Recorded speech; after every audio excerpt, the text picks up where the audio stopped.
لیکن اس سے پہلے میں گزشتہ خطبے کے حوالے سے بھی کچھ کہنا چاہتا ہوں۔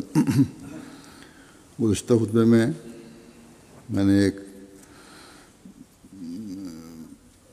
آپ علیہ السلام کے معرفت الہی کی اہمیت رسول کے طریق کے بارے میں کچھ اقتباسات پڑھے تھے اور ایک دو مشکل حوالوں کی مختصر وضاحت بھی کی تھی،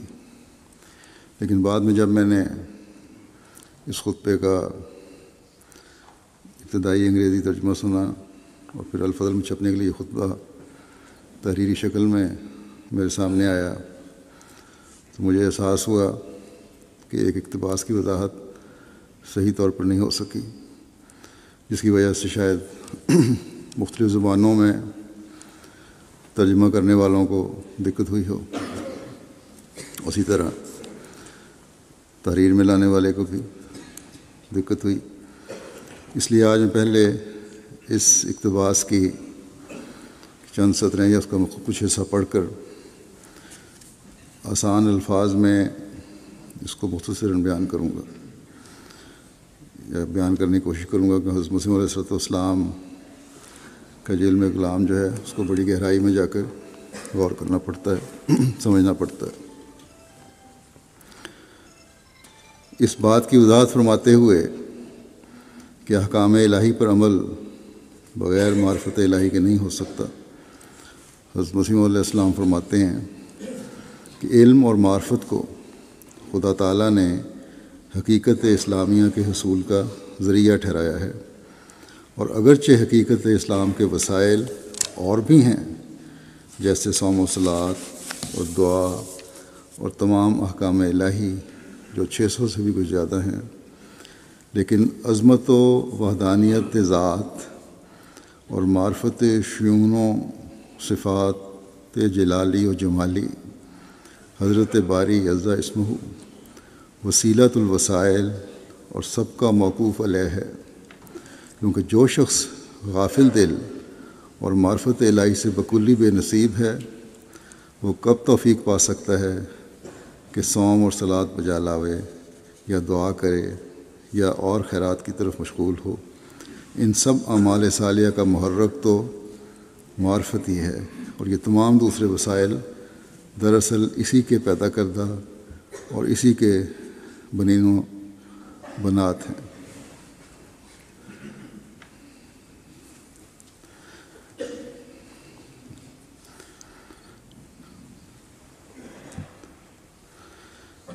یہ اقتباس بڑا اہم ہے، اس لیے میں نے ضروری سمجھا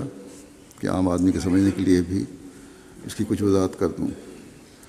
پہلی بنیادی بات حضرت مسیح موعود علیہ السلام نے یہ بیان فرمائی کہ اسلام کی حقیقت اسی کو پتہ چل سکتی ہے جب کوئی گہرائی میں جا کر اس کی علم اور معرفت حاصل کرنے کی کوشش کرے، یا اس وقت پتہ لگ سکتی ہے جب یہ کوشش کی جائے کہ علم اور معرفت حاصل ہو۔ فرمایا کہ اسلام کی حقیقت کے حصول کے لیے بہت سے ذریعے ہیں، اور اسلام کی حقیقت انہی پر واضح ہو سکتی ہے جو ان ذریعوں کو حاصل کریں۔ بے شمار ذریعے ہیں، ان کو حاصل کرنے کی کوشش ہوگی تبھی اسلام کی حقیقت واضح ہوگی۔ ان ذرائع میں نماز ہے، روزہ ہے، دعا ہے، اور وہ تمام احکام الہی ہیں جو قرآن کریم میں درج ہیں، اور ایک اندازے کے مطابق ان کی تعداد 600 سے زیادہ ہے۔ لیکن یاد رکھو، نہ نماز کی حقیقت معلوم ہو سکتی ہے، نہ روزے کی حقیقت معلوم ہو سکتی، یعنی حقیقی طور پر نہ نماز کی ادائیگی کا فرض ادا ہو سکتا ہے، نہ روزے کی ادائیگی کا فرض ادا ہو سکتا ہے، نہ دعا کی حقیقت کا علم ہو سکتا ہے،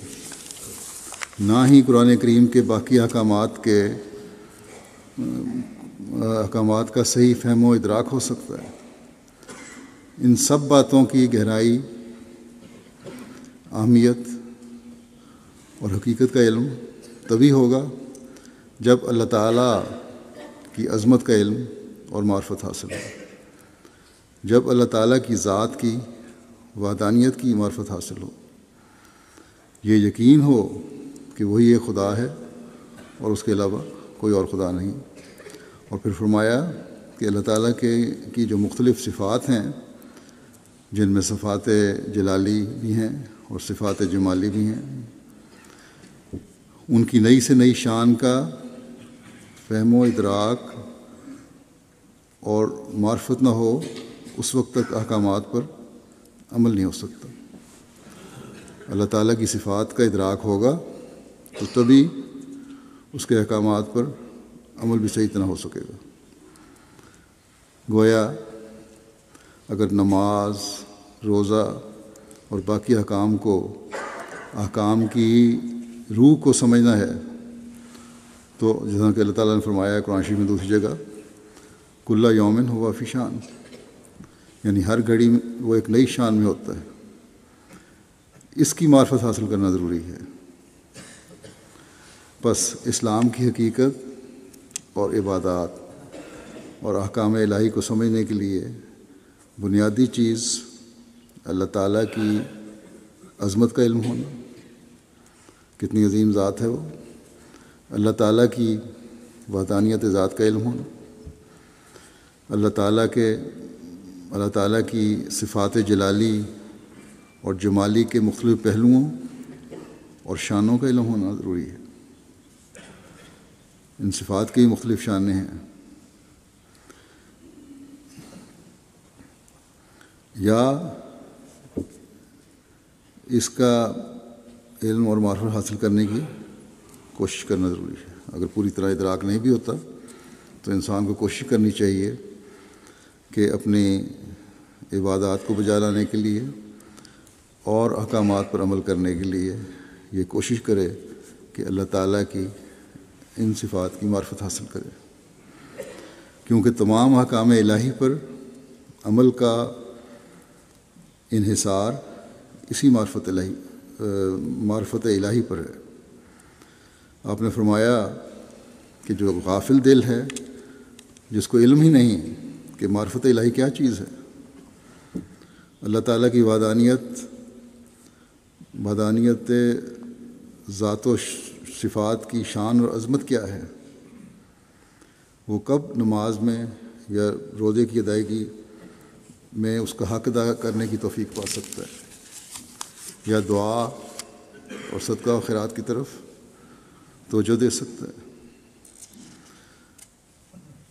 یہ سب اعمال صالحہ کا محرک آپ نے فرمایا کہ ان کو جس کی وجہ سے یہ تحریک پیدا ہو، جس کی وجہ سے خیال پیدا ہو کہ اعمال صالحہ پہ جلانے ہیں، وہ معرفت ہی ہے۔ جتنی زیادہ خدا تعالیٰ کی معرفت ہوگی اتنا زیادہ عبادات اور اعمال صالحہ کی روح کو سمجھتے ہوئے ان کو بجا لانے کی طرف توجہ ہوگی۔ بس اگر ہم معرفت الہی کے حصول کی طرف توجہ کریں گے تو احکام الہی پر عمل کی طرف بھی توجہ رہے گی۔ بے شک شروع میں یہ معرفت اللہ تعالیٰ کی رحمانیت کی وجہ سے، اللہ تعالیٰ کی خاص عطا کی وجہ سے نیک فطرت لوگوں کو عطا ہوتی ہے، مگر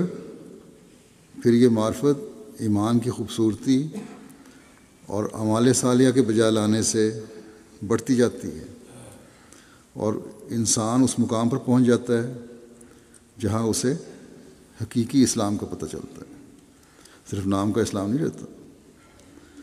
اور اس کا سینہ و دل اللہ تعالیٰ کی معرفت سے روشن ہو جاتا ہے۔ بس یہ چیز ہے جسے ہمیں ایک حقیقی مسلمان کو، حقیقی مسلمان ہونے کا دعویٰ کرنے والے کو حاصل کرنے کی کوشش کرنی چاہیے۔